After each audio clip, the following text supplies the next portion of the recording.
तो विश्वास रखकर 5 सोमवार, 6 सोमवार, 7 सोमवार इसको कर देखिए। आप 5 जगह पर जल चढ़ाते हो, थोड़ा ध्यान देना। शंकर भगवान को 5 जगह पर आप जल चढ़ाते हो। मान लो अगर कोई विषम परिस्थिति है और आपको लग रहा है कि मेरा ये काम बाबा को कर देना चाहिए, ना जाने क्यों अटक रहा है, मेरे भोलेनाथ जी को मेरा ये काम कर देना चाहिए, ना जाने क्यों अटक रहा है, तो जो जो जगह पर आप जल समर्पित करते हो, जिस जगह पर आप जल समर्पित करते हो, जैसे गणेश जी की जगह पर जल समर्पित करते हो, सबको मालूम है ना, स्थान तो सबको मालूम है ना गणेश जी का। जैसे ये शिवलिंग है, ये जलाधारी है, ये 2 चरण जहां से जल चढ़ाते हैं तो ये पानी घूमकर यहां से नीचे चले जाता है। अब जरा समझिएगा, आप जब शंकर जी के मंदिर, आपको लगे कि हमारा ये कार्य हो जाना चाहिए, ये कार्य हो क्यों नहीं रहा, आखिर में इतने दिन से लगी हूं, ये काम क्यों नहीं हो रहा, सबके काम हो रहे, मेरा क्यों नहीं हो रहा। गणेश जी का स्थान जहां से पानी बहता है उसके सीधे हाथ पर, वहां पर एक बेलपत्र समर्पित कर थोड़ा सा जल वहां समर्पित कर। षडानंद कार्तिकेय का स्थान, एक बेलपत्र समर्पित कर थोड़ा सा जल वहां समर्पित कर। अशोक सुंदरी का स्थान, थोड़ा सा जल समर्पित करने से पहले एक बेलपत्र, फिर जल। 3 स्थान। चौथा माँ पार्वती जी का हस्तकमल, एक बेलपत्र समर्पित कर जल चारों तरफ चढ़ाने के बाद में 5वां शिवलिंग के ऊपर बेलपत्र समर्पित कर पूर्ण जल शंकर को समर्पित कर देना। ये 5 स्थान का चढ़ा हुआ जल आपके जो काम अटक रहे हैं, जो कार्य में आपको तकलीफ आ रही है, आप बाबा को बस एक बेलपत्र और एक लोटे जल में से 5 स्थान पर जल समर्पित करने पर आप तुरंत 2 महीना भी नहीं लगेगा, मेरा विश्वास कहता है 15 या 20 दिन में बाबा उसको स्वीकार कर। 15 से 20। पहला जल कहां चढ़ाना है, जम के बोलो जरा, गणेश जी वाला स्थान। दूसरा कार्तिकेय वाला स्थान। अब इसको समझ लेना आप अच्छे से, हम ये नहीं कह रहे हैं कि तुम गणेश जी की मूर्ति पे चढ़ो, हमने ये नहीं बोला। हमने ये भी नहीं बोला कि कार्तिकेय जी की मूर्ति पे जल चढ़ो, हमने ये भी नहीं बोला कि माता पार्वती जी की मूर्ति पे जल चढ़ा। आप तो जो शिवलिंग रखा हुआ है और जो जलाधारी गोल है उस पे जो शिवलिंग रखा है, जहां से पानी बह रहा है, उसके राइट हैंड में गणेश, लेफ्ट हैंड में कार्तिकेय, बीच में अशोक सुंदरी, पार्वती जी का स्थान, हस्तकमल और ये शिवलिंग। आपको गणेश जी के ऊपर जाकर जल नहीं चढ़ाना, आपको कार्तिकेय के ऊपर जाकर जल नहीं चढ़ाना, आपको देवी जी के ऊपर जल नहीं चढ़ाना, आपको तो केवल शिवलिंग की जलाधारी पर और शिवलिंग पर जल चढ़ाना। पहला स्थान बोलते जाओ जम के, केवल जल नहीं, बेलपत्र फिर जल। दूसरा कार्तिकेय, तीसरा अशोक सुंदरी, चौथा। अब पार्वती जी को जो तुम जल चढ़ाओगी और बेलपत्र चढ़ाओगी, उसमें तुम्हारा स्मरण होना चाहिए, तुम कहां बैठी हो जल चढ़ाने के लिए, तुम्हारा ध्यान कहां है, कहां बैठकर शंकर जी को जल चढ़ाना चाहिए। आपको पहले भी कथा में कहा, जहां से जलाधारी का पानी बह रहा है, इसके ठीक विपरीत जगह में आप यहां बैठ जाओ। उत्तर दिशा में पानी जाता है तो आप दक्षिण दिशा में बैठकर उत्तर की ओर मुख कर बाबा के, मां पार्वती जी के हस्त कमल पर बेलपत्र रखोगी, जल चढ़ाओगी और वहीं से बाबा को तुरंत आनंद के साथ में बेलपत्र चढ़ाकर जल चढ़ाओगी। भले खड़े होकर या वहां जाकर तुम यहाँ पर जल चढ़ा दो, परंतु उसके बाद में जब आप जल चढ़ाओगी, जब बाबा पार्वती जी को जब बेलपत्र और जल चढ़ाओगी, तो आपका मुख कहाँ होना चाहिए, जहां से पार्वती, जहां से ये जल बहकर जा रहा हो, यहां बैठोगे तो जल जहां बहकर जा रहा है उधर की साइड तुम्हारा मुख हो जाएगा, उत्तर की साइड तुम्हारा मुख हो जाएगा। और बाबा को आप जल तो पहला जल बेलपत्र गणेश जी, दूसरा कार्तिकेय जी, तीसरा अशोक सुंदरी, चौथा माता पार्वती जी का हस्त कमल और 5वें नंबर का जल भगवान शिव के ऊपर अर्थात भगवान देवाधिदेव महादेव से प्रार्थना करते हुए कि तेरा ही दिया मैंने खाया पिया तेरा शुक्रिया तेरा शुक्रिया।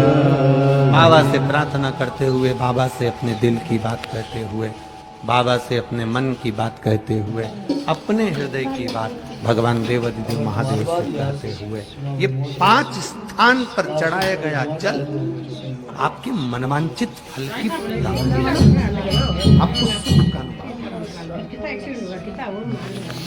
5 जगह पर चढ़ाया। 2 तरह के भक्त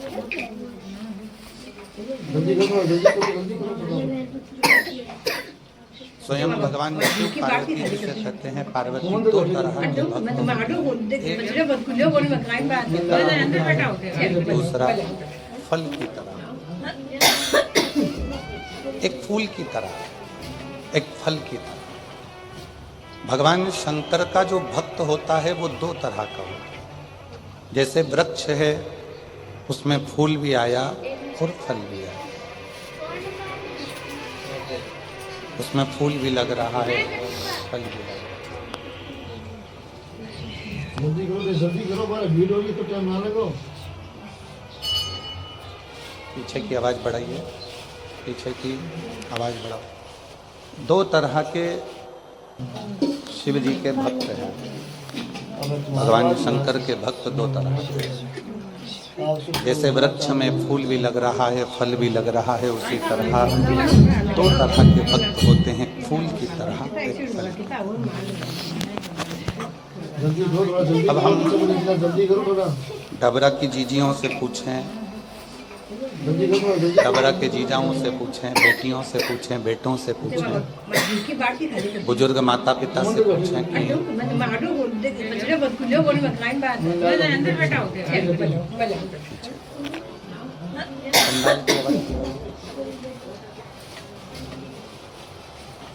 दो तरह के भक्त हैं, डबरा की जीजियाँ, डबरा के जीजा, डबरा की मेरी बेटियां, बेटा, मेरे बुजुर्ग माँ बाप। एक बात बताएं कि भंवरा फूल पर आता है कि फल पर आता है? जम के बोलो जरा। भंवरा यदि उड़कर आएगा तो वो फूल के पास आता है कि फल के पास आता है? भंवरा हमेशा फूल के पास, उसे फल से कोई मतलब नहीं। क्यों?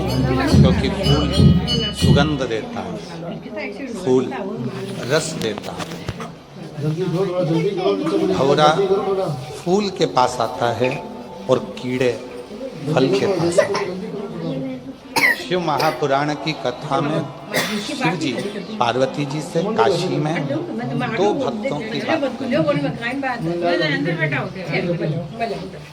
2 तरह के भक्तों की बात कर रहे हैं। एक फूल की तरह होता है, फल की तरह। भगवान शंकर का भक्त जो फूल की तरह है, स्वयं भी सुगंध में है और दूसरे को भी सुगंध दे रहा है। स्वयं भी श्री शिवाय नमस्तुभ्यं कह रहा है, दूसरों से भी खिलवा रहा है। स्वयं नमः शिवाय कह रहा है और दूसरे से भी नमः शिवाय खिलवा रहा है। स्वयं ओम नमः शिवाय बोल रहा है और दूसरे से भी ओम नमः शिवाय बुलवा रहा है। स्वयं 1 लोटा जल चढ़ा रहा है और दूसरों से भी 1 लोटा जल चढ़वा रहा है। स्वयं मंदिर जा रहा है और दूसरों को भी मंदिर तक भेज रहा है। समझ लेना कि मेरा शिव ऐसे ही फूल के पास आकर विराजमान होता है और उसी फूल की आनंद में, उसी फूल का। और जितनी मेरी डबरा की जीजियाँ बेटी हैं, जितने मेरे डबरावासी जीजा जी बैठे हैं, जितनी मेरी बेटियाँ बेटा मेरे बुजुर्ग माँ बाप जितने बैठे हैं आपकी शिव भक्ति बता रहे हैं। अभी शिव तत्व की प्राप्ति के लिए बहुत ज़्यादा किसी दिखावे की या किसी आडंबर की जरूरत नहीं होती।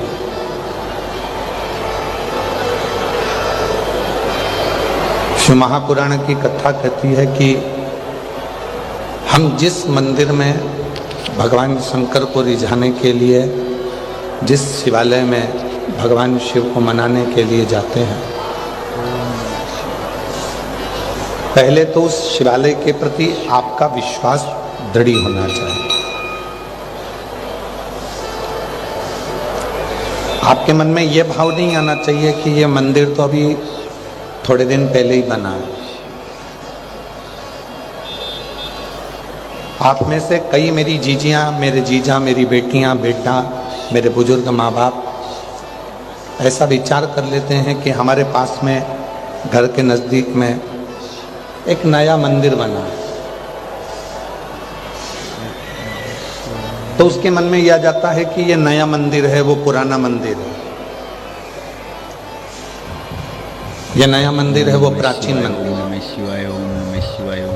पर शिव महापुराण की कथा तो कहती है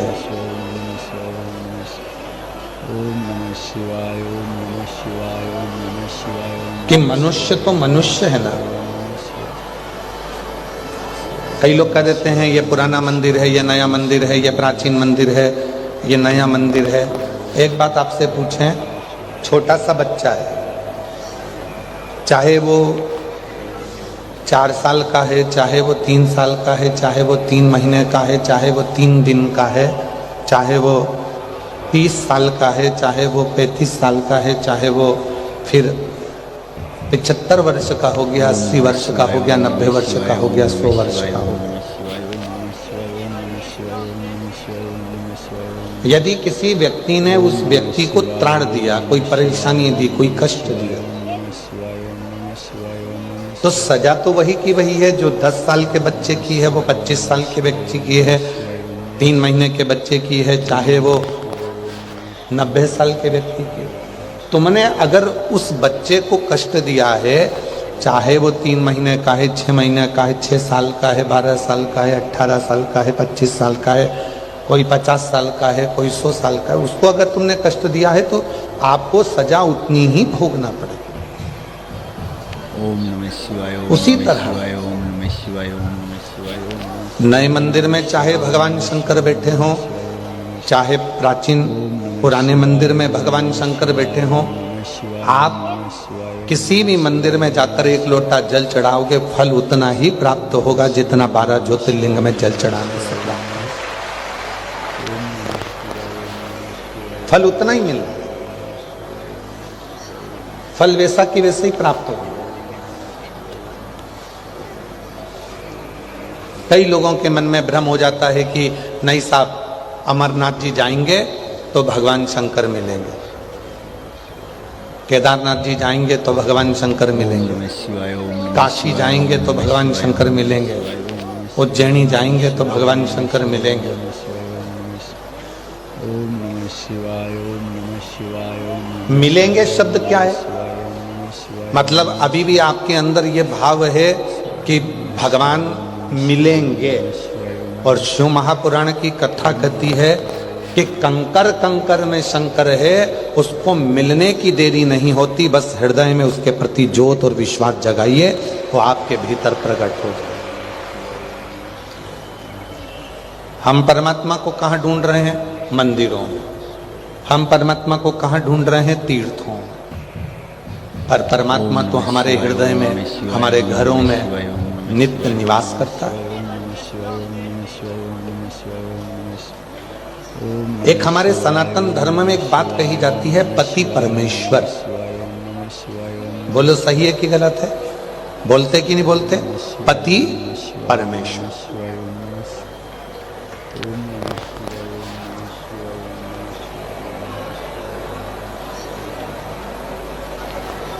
और यदि हम पति को परमेश्वर कह रहे हैं तो पति को ये ज्ञात होना चाहिए कि मेरी धर्म पत्नी आपको परमेश्वर मान रही है, तो आपको भी अपनी धर्म पत्नी को परमेश्वरी, जगत जननी, जगदम्बा, माँ अम्बा का तो स्वरूप मानना ही चाहिए।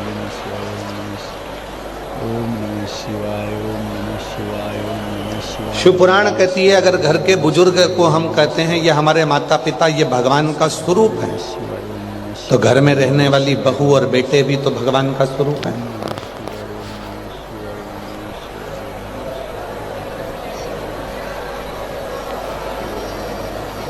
वो भी तो भगवान का स्वरूप है। हम केवल इतना चाहते हैं कि हम में दुनिया के लोगों को भगवान दिखे, पर हम ये नहीं देखते कि दुनिया में भी तो परमात्मा को देखना होगा।